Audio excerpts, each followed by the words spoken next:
ഇന്ന് നമ്മൾ ഉണ്ടാക്കാൻ പോകുന്ന ഒരു നാടൻ സ്റ്റൈൽ സ്പൈസി സ്ക്വിഡ് റോസ്റ്റ് ആണ്. സ്ക്വിഡ് റോസ്റ്റ് അഥവാ കണവ റോസ്റ്റ് ആണ്. പ്ലേറ്റ് കാലിയാകുന്ന വഴി അറിയത്തില്ല. അപ്പോൾ അതെങ്ങനെയാണെന്ന് നോക്കാം. വീഡിയോ മിസ് ചെയ്യാതെ അവസാനം വരെ കാണണേ. ഒരു ബൗൾ എടുത്തിട്ട് അതിലേക്ക് കഴുകി വൃത്തിയാക്കിയ കണവയെല്ലാം ഇട്ട് കൊടുക്കണം. ഞാനിവിടെ വിനാഗിരി ഉപ്പുമൊക്കെ ചേർത്ത് കഴുകിയ കണവയാണ് എടുത്തത്.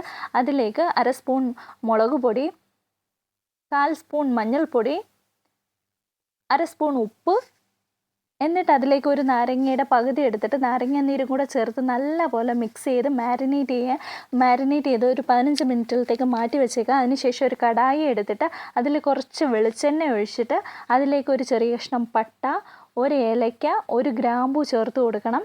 എന്നിട്ട് അതിലേക്ക് ചെറിയ ഉള്ളിയും സവാളയും അരിഞ്ഞതും കൂടെ ചേർത്ത് കൊടുക്കുന്നുണ്ട്. ചെറിയ ഉള്ളി ഇച്ചിരി കൂടുതൽ എടുത്തോണം. സവാള ഒരു ചെറുതാണ് എടുത്തത്. എന്നിട്ട് നല്ലപോലെ വഴറ്റി അതിനകത്ത് കുറച്ച് ഉപ്പും കൂടെ ഇട്ട് വഴറ്റി എടുക്കുമ്പോൾ നല്ല വഴണ്ട് കിട്ടും. ഈ പരുവെത്തുമ്പോൾ അതിലേക്ക് 2 പച്ചമുളക് കീറിയത് ഇട്ട് കൊടുക്കുന്നുണ്ട്. പിന്നെ ഒരു ചെറിയ കഷ്ണം ഇഞ്ചിയും 2 അല്ലി വെളുത്തുള്ളിയും കുറച്ച് പെരിഞ്ജീരകവും കൂടെ ചേർത്ത് ചതച്ചതും കൂടെ ഇതിലോട്ട് ഇട്ട് കൊടുക്കുന്നുണ്ട്. സൂപ്പർ ടേസ്റ്റ് ആവും. അപ്പോൾ നമ്മുടെ റോസ്റ്റ് സൂപ്പർ ടേസ്റ്റ് ആവും. എന്നിട്ട് അത് നല്ലപോലെ മിക്സ് ചെയ്തെടുക്കണം. അത് നല്ലപോലെ മിക്സ് ചെയ്ത് ലോ ഫ്ലെയിമിലിട്ട് വേണം മിക്സ് ചെയ്യാനായിട്ട്. എന്നിട്ട് അതിന് ശേഷം പൊടികൾ പിന്നെയും നമ്മൾ ആഡ് ചെയ്യുന്നുണ്ട്. നേരത്തെ മുളക് പൊടിയൊക്കെ ചേർത്തിട്ടുണ്ട്. അതുകൊണ്ട് ഇവിടെ 1 സ്പൂൺ മുളക് പൊടി, 1 സ്പൂൺ മല്ലിപ്പൊടി, 1/4 സ്പൂൺ ഗരം മസാല, 1/4 സ്പൂൺ മഞ്ഞൾപ്പൊടിയും ചേർത്തിട്ട് നല്ലപോലെ അതിൻ്റെ പച്ചമണം മാറുന്നത് വരെ ഇളക്കി കൊടുക്കണേ. എന്നിട്ട് അതിലേക്ക് ഒരു പഴുത്ത തക്കാളിയും കൂടെ ആഡ് ചെയ്ത് കൊടുക്കുമ്പോഴത്തേന് അതിൻ്റെ ഒരു പുളിരസമൊക്കെ ഇറങ്ങും. എന്നിട്ട് അത് ലോ ഫ്ലെയിമിൽ അടച്ചു വെച്ച് കുക്ക് ചെയ്യുകയും കൂടെ ചെയ്യുമ്പോൾ അതിൻ്റെ നല്ലപോലെ വെണ്ണ പോലെ ഉടഞ്ഞു കിട്ടും. എന്നിട്ട് അതിലേക്ക് ഒരു തണ്ട് കറിവേപ്പിലയും കൂടെ ഇട്ട് അത് നല്ലപോലെ ഇളക്കി കൊടുക്കണേ. ഇടയ്ക്കൊന്ന് ഇളക്കി കൊടുക്കണം. അടിക്കൊന്നും പിടിക്കരുത്. ലോ ഫ്ലെയിമിലേ ഇടാവൂ. അതിനുശേഷം മാരിനേറ്റ് ചെയ്ത് വെച്ചിരിക്കുന്ന കണവയെല്ലാം ഇതിലേക്ക് ഇട്ട് കൊടുക്കുന്നുണ്ട്.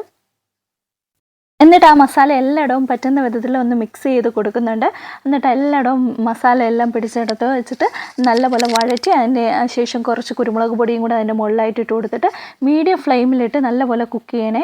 എന്നിട്ട് എനിക്ക് കുറച്ചുകൂടെ ഉപ്പ് വേണമെന്ന് തോന്നി. അന്നേരം ഒരു 1/2 സ്പൂൺ ഉപ്പും കൂടെ ഞാൻ ചേർത്ത് കൊടുക്കുന്നുണ്ട്. എന്നിട്ട് നല്ലപോലെ മിക്സ് ചെയ്ത് അതിൽ നിന്ന് തന്നെ വെള്ളം ഇറങ്ങി. അഡീഷണലായിട്ട് വെള്ളമൊന്നും ഞാൻ ഇവിടെ ചേർക്കുന്നില്ല. അതിൽ നിന്ന് തന്നെ വെള്ളം ഇറങ്ങും. അപ്പം നല്ലപോലെ കുക്കാക്കിയിട്ട് അതിൻ്റെ മുകളിലായിട്ട് കുറച്ച് ഫ്ലേവറിന് വേണ്ടി മല്ലിയിലയും കൂടെ ഞാൻ ചേർത്ത് കൊടുക്കുന്നുണ്ട്.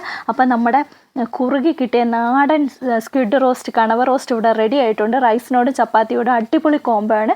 റെസിപ്പീസ് ഇഷ്ടപ്പെട്ടെങ്കിൽ ലൈക്ക് ചെയ്യാനും ഷെയർ ചെയ്യാനും മറക്കല്ലേ. ഇതുപോലുള്ള ടേസ്റ്റി റെസിപ്പീസിന് ചാനലൊന്ന് സബ്സ്ക്രൈബ് ചെയ്യണേ. ബൈ.